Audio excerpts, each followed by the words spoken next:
Hi everyone. I'm standing here in front of my beautiful azaleas, but one of the things I wanted to talk to you about is I get this question a lot. What is it that I do that's different in my distillation of lilacs versus others?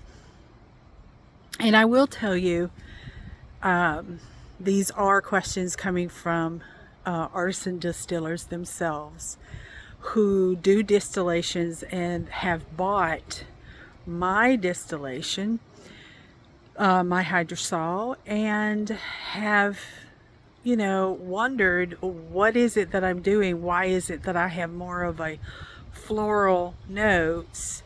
Well, the answer to that question is it's much more simple than that.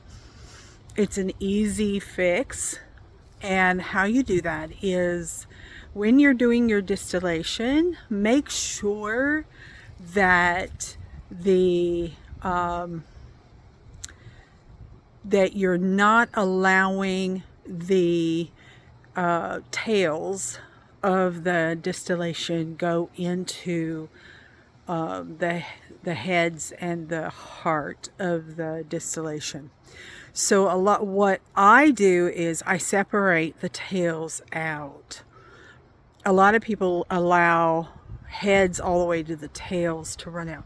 First of all, that first little 1.5 to 2 ounce of heads that come out, first of all, throw those away, because that's where a lot of the phenols are, and you don't have to burn off the phenols. Now, if you're using a copper pot, if you leave your column open for about 2 to 3 minutes before you do your distillation, you've got it all turned on, and you've got your flowers and everything in, and you kind of just let it do its boiling, whatever.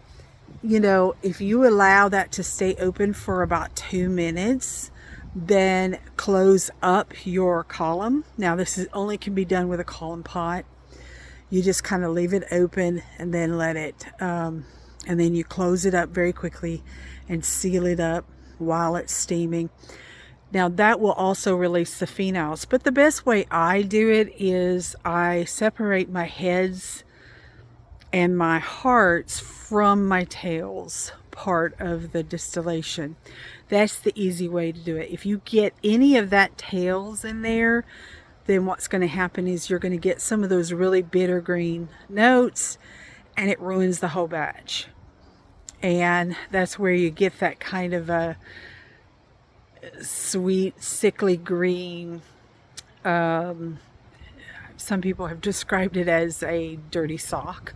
That's a good description, smell to it. But if you go with your tails and your hearts, and you let those run through, and not your tails and hearts, but your heads and hearts, if you allow those mesh together into one jar or 2, 3 jars, whatever, and then when your tails come, put those in a separate jar. And when you smell them, you will know the difference. You will be able to tell the difference. If you separate your heads from your hearts, then you can actually mix and blend those really well. But don't ever mix your tails in. Throw those out. Okay? So that's the easy answer, and that's how I do it.